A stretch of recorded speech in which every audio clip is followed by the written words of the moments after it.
All right, guys, I'm going to talk right now about how to be a mother. And the first thing you want to do is when you are a girl and you have no idea about child development, you have no idea, you weren't brought up to be a mother, everything in your path has taught you not to be a mother, to be a businesswoman, to go out and get a career, to live a promiscuous life, whatever you've been taught.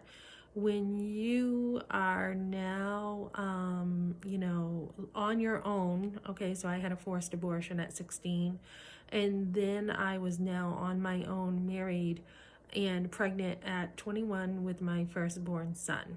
So when you are on your own now and you are married and you're having, your firstborn son, the first thing you need to do is say no. That's the first thing you need to do to be a mother. Learn to have a backbone. And this comes naturally, usually as you are growing in your pregnancy, you are learning to say no. So for example, I had a baby shower that was put on for me at my aunt's house for my firstborn son, relatives on both sides of the family. And I was not feeling like really comfortable with this turtleneck I had on. I was really itchy and it was baggy enough that I felt I could go without a bra.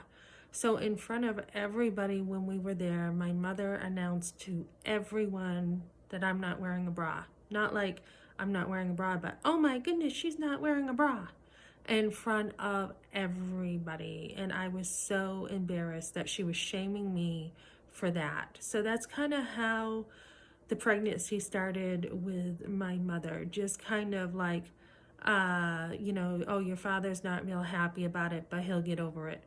Kind of taking that authority over me again.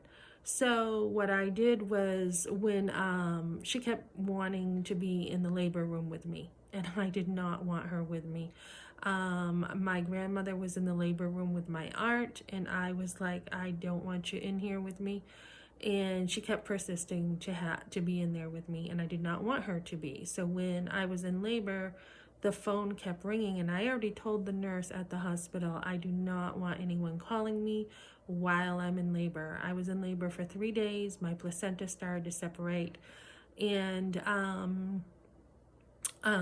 I had enough on my plate to try to have my baby. So I kept getting a phone call. Did she have it yet? Did she have it yet? And I really had to put my foot down and say, tell her to stop calling.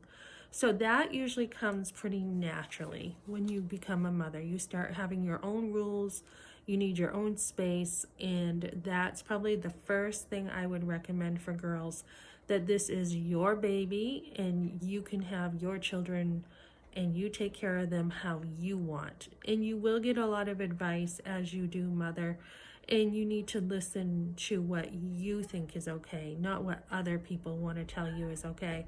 So that is the first step I would say to you, and I will be doing a series of this stuff. The next step I'm going to talk about is get another mother.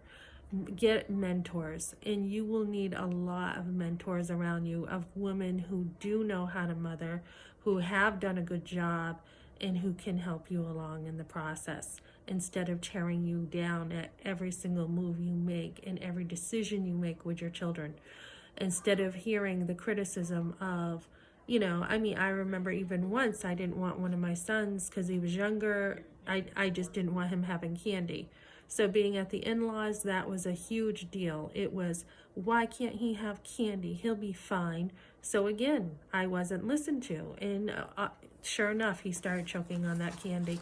Another time, oh, he's fine swimming. You don't have to sit by him when he's swimming. He'll be fine.